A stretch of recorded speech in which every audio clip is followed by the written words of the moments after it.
kaum muslimin. Tapi kata Rasulullah, kesibukan para lelaki nanti di dalam surga adalah, malu saya menceritakannya nih. Mau terus?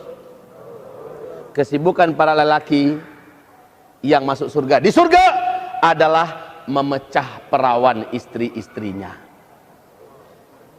Perawan terus. Habis malam pertama dapatkan perawan istri, selesai dia perawan lagi. Gitu. Serius, Pak. Kalau laki-laki masuk surga dikasih bidadari 7 orang, bagaimana dengan wanita? Apakah dapat 7 pangeran? Wanita yang terlintas di pikirannya ingin dapat 7 pangeran tak masuk surga. Kalau ada ibu berpikir akan masuk surga lalu punya suami 7, itu dijamin tak masuk surga. Kenapa laki-laki selalu disebut punya banyak bidadari? Beda laki-laki dengan perempuan. Laki-laki itu poli, sedangkan perempuan itu mono. Mono itu artinya satu, sedangkan laki-laki itu poli. Poliklinik, banyak klinik. Politeknik, banyak teknik. Poligami. Salah satu nikmat yang ada dalam surga adalah pesta seks. Pesta seks. Minta maaf, karena inilah yang kita tahan-tahan di dunia. Inilah yang kita tahan-tahan di dunia. Dan kenikmatan terbesar yang diberikan Allah Subhanahu wa ta'ala di surga adalah pesta seks. Adalah pesta seks. Adalah pesta seks. Adalah pesta seks. Kenapa? Karena ini yang disuruh tahan di dunia oleh laki-laki. Laki-laki disuruh menahannya, lagi musim panas gitu ya, gitu kan. Perempuan ini kuat sebenarnya. Saya tidak setuju kalau dibilang perempuan lemah. Laki-laki kalau naik pesawat itu pakai jaket, perempuan kalau naik pesawat itu pakai tank top. Masya Allah kuatnya. Masya Allah kuatnya. Kalau lagi dingin mereka pakai pakaian seksi. Masya Allah, kita ini pakai jaket, pakai apa segala macam, mereka ini kuat. Nah ini yang kita disuruh sama Rasulullah, disuruh sama agama untuk menundukkan pandangan di dunia. Kenapa disuruh menundukkan pandangan di dunia? Kenapa Allah siapkan seks di surga? Karena inilah yang selama di dunia kita tahan. Dalam buku Rasulullah SAW berkisah tentang surga neraka, banyak dikisahkan oleh para sahabat Nabi yang mendengar sabda Nabi SAW yang kebanyakan menceritakan tentang laki-laki, antara lain akan diberikan kekuatan 100 laki-laki untuk 1 orang laki-laki.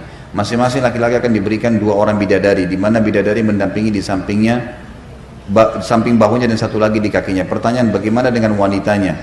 Apakah akan dipertemukan antara pasangan suami istri di dunia? Ini bahasan tentang surga nanti ya. Akan ada bahasanya tentunya. Memang di surga ya akan ada bahasan, kita bahas masalah itu. Setiap penghuni surga laki-laki itu akan memiliki 2 orang pasangan. Itu sudah hukum Allah nanti di akhirat, gitu kan? Dan itu tidak ada lagi urusannya seperti di dunia kita terbawa ego, perasaan, tidak ada. Memang di surga poligami. Memang sudah begitu. Nanti saya kasih bocoran sedikit ya. Sebetulnya ini rahasia di antara kita, tapi nggak apa-apa lah saya sampaikan. Lihat baik-baik. Di surga itu ada gambaran di Quran. Bila Anda masuk ke surga, itu paling minimal akan dilayani oleh pelayan surga. Pelayan surga namanya wildanun mukhalladun, surah Al-Insan. Kalau laki-laki maka dilayani oleh bidadari surga. Kalau perempuan dilayani oleh siapa? Enggak ada bidadara. Pangeran-pangeran surga. Wildanun mukhalladun, itu Masya Allah, cantik dan gantengnya seperti mutiara yang berkilauan. Tak pernah nampak saat di dunia, mala ainun ra'at. Tak pernah didengar kisah sebelumnya, wala udhunun sami'at, wala khatara ala qalbi bashara. Bahkan kata Nabi, Anda melamunkan sekarang gak seperti lamunan Anda. Akhwat Ustaz. Dari akhwat. Iya, jadi banyak kita jelaskan masalah kenikmatan surga, salah satunya adalah bidadari Ustaz. Dan setiap orang laki-laki itu mendapatkan banyak bidadari di sana yang siap untuk melayaninya. Terus untuk akhwat sendiri apa Ustaz? Apakah ada bidadara juga di sana? Terima kasih Ustaz. Ini para pemerhati akhwat. Masya Allah. Ya, kita katakan bahwasanya yang ada dalilnya, laisa fil jannati a'zab. Tidak ada di surga itu orang yang bujangan, enggak ada. Semua orang di surga, laki-laki dan perempuan, tidak ada yang bujangan. Kalau ada wanita yang masuk surga sementara suaminya enggak ada, maka Allah akan nikahkan dengan lelaki yang lain.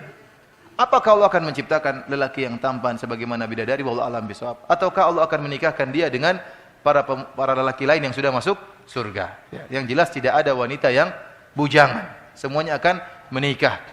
Dan kita katakan bahwasanya dalil-dalil menunjukkan bahwasanya seorang lelaki akan bersama dengan istrinya. Kalau istrinya masuk surga, maka akan bergandengan dengan suaminya. Sehingga suaminya memiliki istri dari dunia dan juga bidadari-bidadari. Tidak sebaliknya seorang wanita memiliki 10 suami misalnya, tidak ada dalilnya seperti itu. Karena Allah masalah kenikmatan kan masalah kepuasan. Kenikmatan itu masalah apa? Kepuasan. Ya, Allah tidak menjadikan hasrat wanita di sana ingin punya 10 lelaki, tidak. Ya. Tapi cukup dia dengan suaminya yang ada di surga, maka dia akan merasa kebahagiaan. Jangan pikir juga nanti saya cemburu sama bidadari, tidak. Rasa kecemburuan sudah dihilangkan oleh Allah Subhanahu wa taala. Ini pertanyaannya terlalu sensitif ini. Ya. Lebih nikmat menggauli istri sendiri di surga atau bidadari surga? Atau keduanya sekaligus? Untuk apa antum tanya? Sudah tahu kalau orang biologis nikmat, masih bertanya. Pak Yoyo yang nanya. Fitnah itu nggak boleh.